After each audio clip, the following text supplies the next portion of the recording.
I made some Christmas presents for makers this year. I decided to film this one. I hope you enjoy it.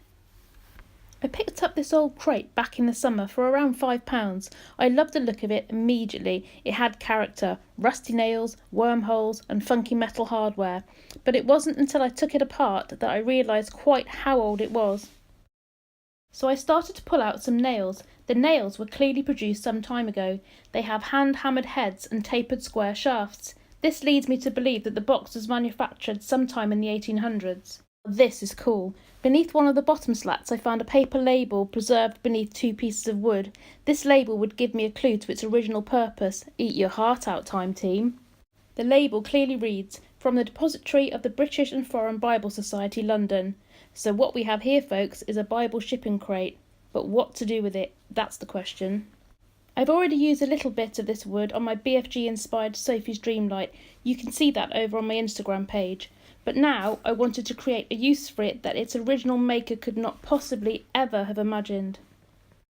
So I had to think. Matthew over at Badger Workshop. Hello, I'm Matt and welcome to Badger Workshop. Recently used a kit to make a lovely Bluetooth speaker, and this was inspiration. You could even say divine intervention.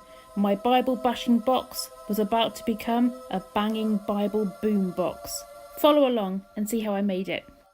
I used a scrap piece of foam from the speaker packaging as a size guide and cut out the four sides to what essentially will be the speaker box. I then glued it up and clamped it down.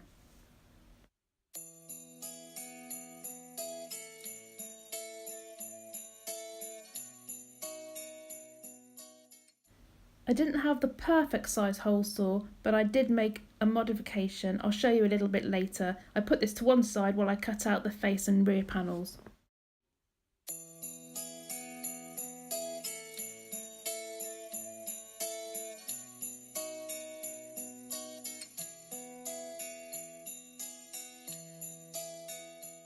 I recently bought the DeWalt multi-tool from Mano Mano and I'll be reviewing it in several upcoming videos. This really is a nice tool. My favourite thing about the tool so far is this quick click feature it has to change the tool plate. It's super easy. It comes with a great range of sanding grits, and the rocker switch is a really nice design feature. It allows comfortable sanding in several positions. I'll be using the tool in this video for detail sanding. Moving around the old handle and paper label was effortless. Its variable speed trigger is really handy too. You'll be seeing this tool again for sure.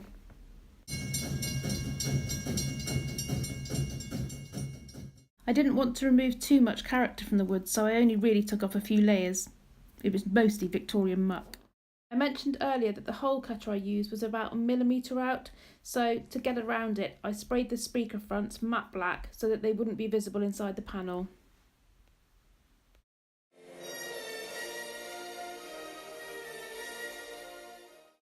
The shaft on the control knob was designed for a thinner material, so I had to find a way to extend it through my wood.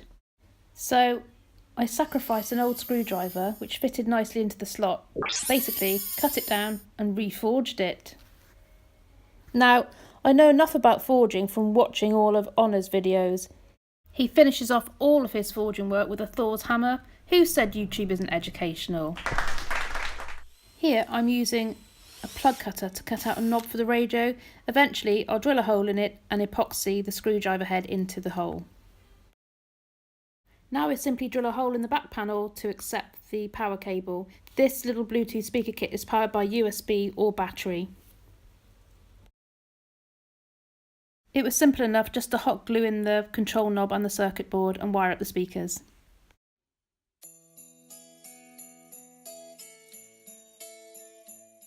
I covered any fresh cut edges with some dark oak stain so that it matched up with the rustic look of the box. Finally, it's a case of waxing it and then testing it.